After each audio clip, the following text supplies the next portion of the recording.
Muy buenos días, ¿cómo les va? Damos comienzo a este canal. Vamos a ir mostrando un poco cómo es la cosecha, cómo son las cosechadoras.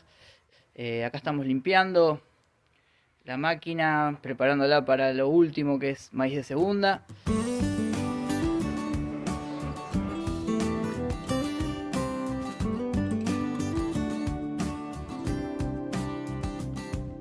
Estuvo haciendo girasol hace poco. Y miren cómo se pega todo el motor.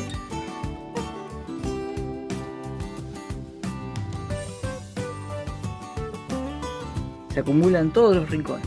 Por eso es importante sopletear y mantenerlo limpio.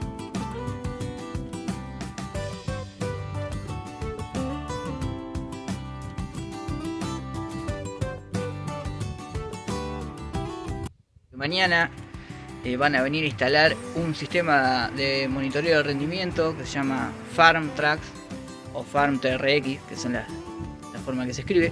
Y bueno, le vamos a contar cómo funciona. Primero vamos a grabar, si a los muchachos no les molesta, cómo se va a instalar, cómo es el funcionamiento.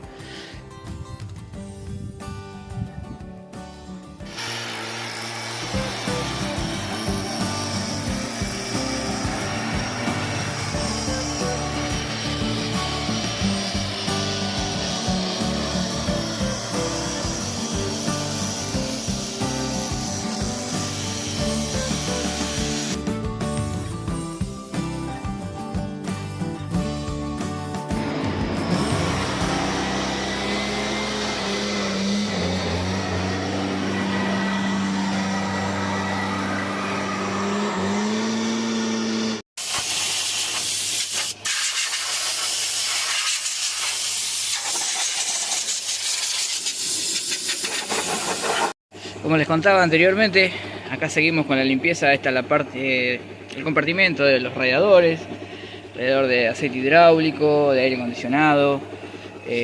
Acá está el radiador del ventilador, del motor, y aquel grandote de aluminio es el post de enfriado. Normalmente se le hace un mantenimiento con el soplador, pero a veces agarra lluvia la máquina o humedad ambiente y la mugre se pega, y es muy difícil después que el soplador lo saque. Entonces bueno, hay que lavar con agua a presión o algún compresor potente.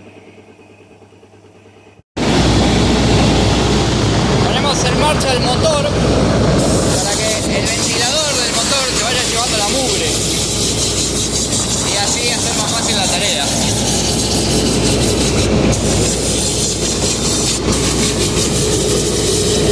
La máquina cosechó aproximadamente 1000 hectáreas entre maíz, soja y girasol.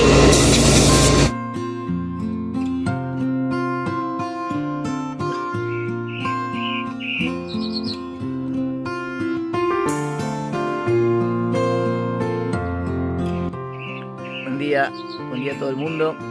Hoy ha amanecido con un poco de niebla.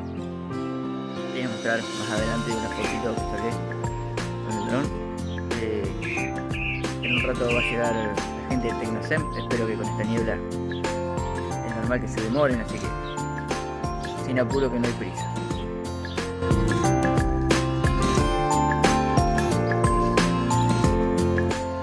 Ya conectamos la batería y bueno, vamos a ver si arranca.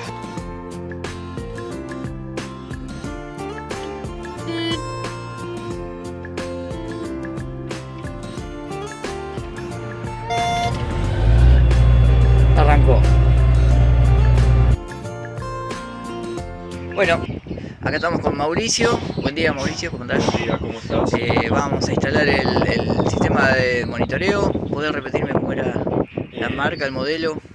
Es un FarmTrax, que es un equipo canadiense, y bueno, básicamente está compuesto de dos sensores ópticos que van a ir instalados en la noria. Y el equipo no tiene pantalla para utilizar el equipo, sino que únicamente anda por lo que es sistema Bluetooth a través de una tablet o un celular. O sea que yo con el celular cosechando miro miro lo que va haciendo la máquina, lo que va rindiendo el Claro, cereal. el equipo se calibra y a través de una aplicación, los datos se miran a través de la aplicación y después los datos se extraen del equipo y se suben a la nube a través de la aplicación. Es una operación muy sencilla, el equipo es muy sencillo de instalar y tiene poco cableado también. Básicamente queda a la vista los sensores en la noria y dentro de la cabina tendrías que elegir una tablet o siempre recomendamos el celular porque es muy cómodo y muy fácil operarlo. Claro, lo mirás y al toque. Es lo más sencillo. Acá tengo para mostrar la caja del equipo.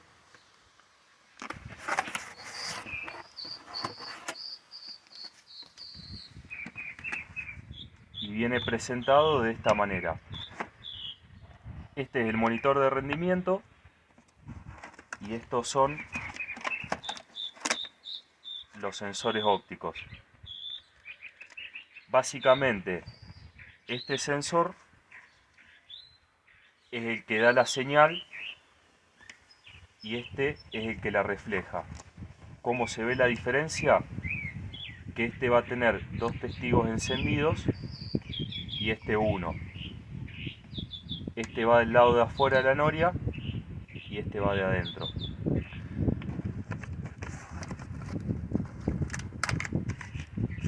Viene con el kit de instalación que está compuesto por los precintos. Trae todo. Trae todo. La base de los sensores no hay que atornillar, simplemente vienen para colocar con cinta doble faz.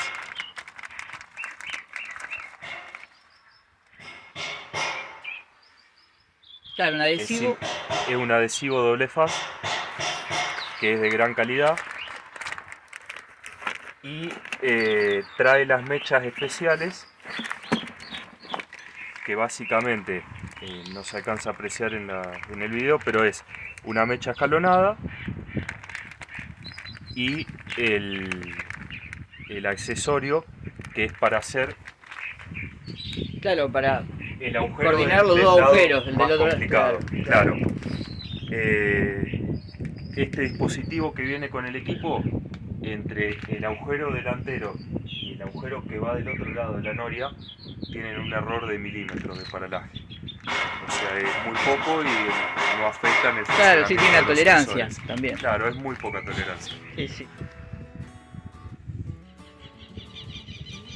Para marcar con el punto los futuros agujeros de los sensores, básicamente hay que medir los baldes de la noria, hay que tener la consideración que los baldes de la noria tengan todos el mismo ancho, o casi todos el mismo ancho, y básicamente se mide del centro de la cabeza del tornillo hasta el borde del balde. Tomamos la medida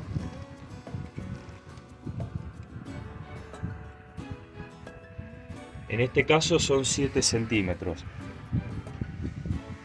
y nosotros buscamos de que el sensor quede aproximadamente al centro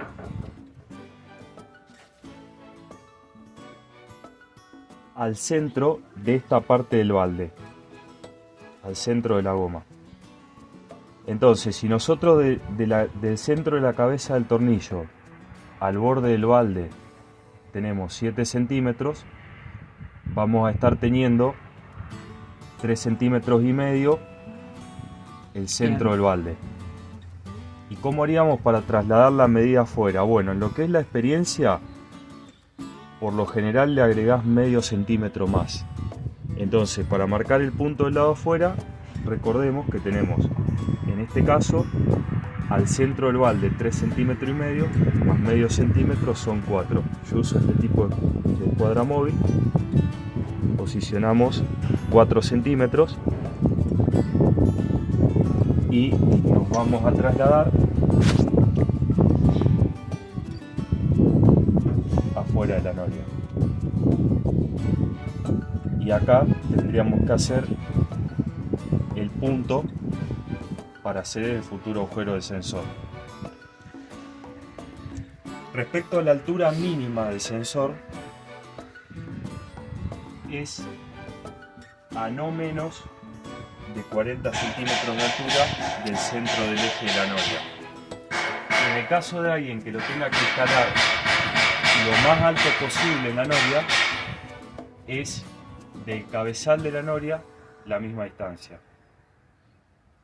40 centímetros para abajo.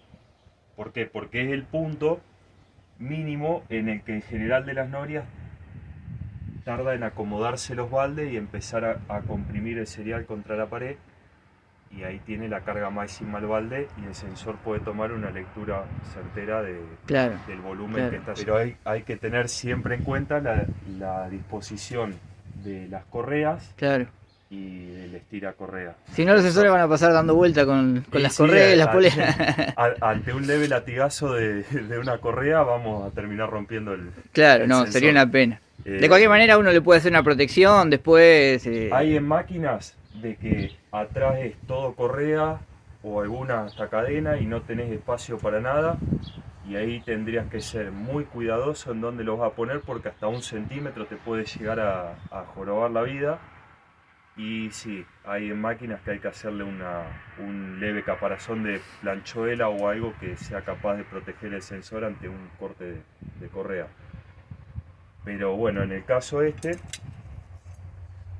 nosotros tenemos este espacio útil acá, así que en esta John Deere es muy fácil instalarlo y no nos va a molestar el tensor de la correa y no nos va a molestar nada que esté ahí pudiendo dañar el sensor.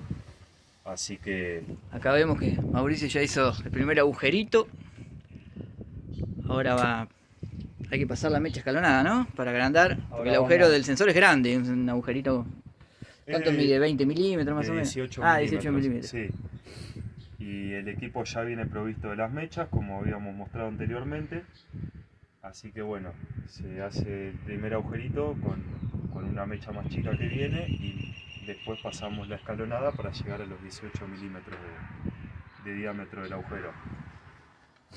La mecha escalonada, siempre hay que recordar, este taladro no es velocidad variable, pero hay que tratar de usarla a la menor cantidad de vueltas posible para evitar entre salto y salto de la mecha escalonada quemarla.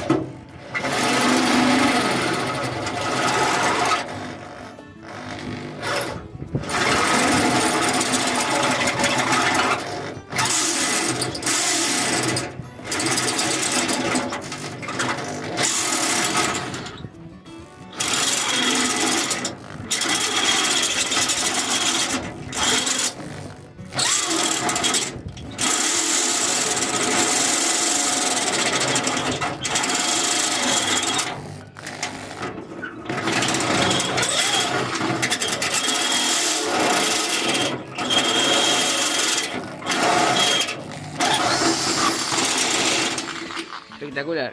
¿Qué diferencia te hace una velocidad variable en el taladro? Y sí. Este es común.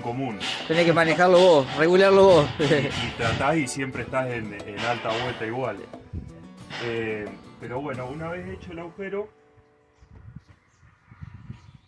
en este caso tendríamos que remover los restos de la etiqueta y vienen unas almohadillitas que tienen alcohol para limpiar el polvo y la grasitud de la chapa, y una vez limpia la superficie, bien limpia, se procede a pegar el portasensor provisto con la cinta doble faz. Básicamente ahí estaría el portasensor colocado.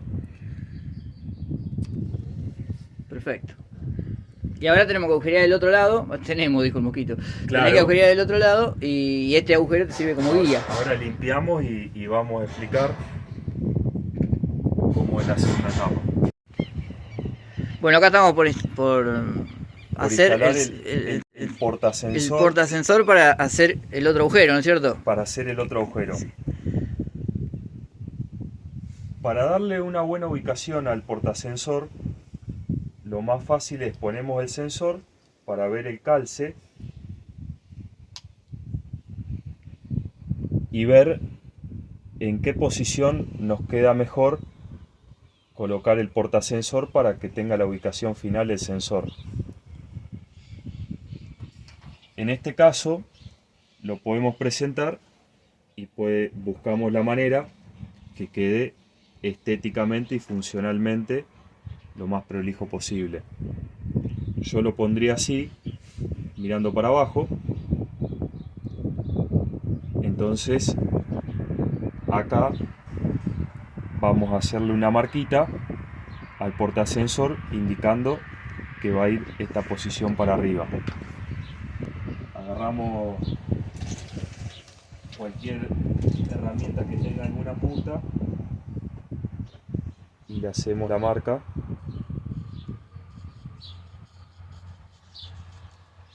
para no perder la referencia.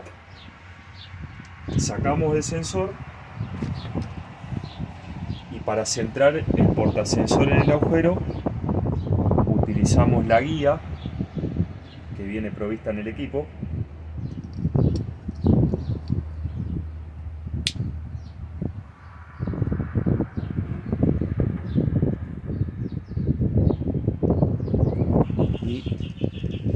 Presionamos para que se adhiera correctamente la cinta doble fase. Y ahí quedó bien centrado en el agujero, centrado el portasensor. Así que ahora a través de este agujero agujerías del otro lado. A través de este agujero el portasensor corto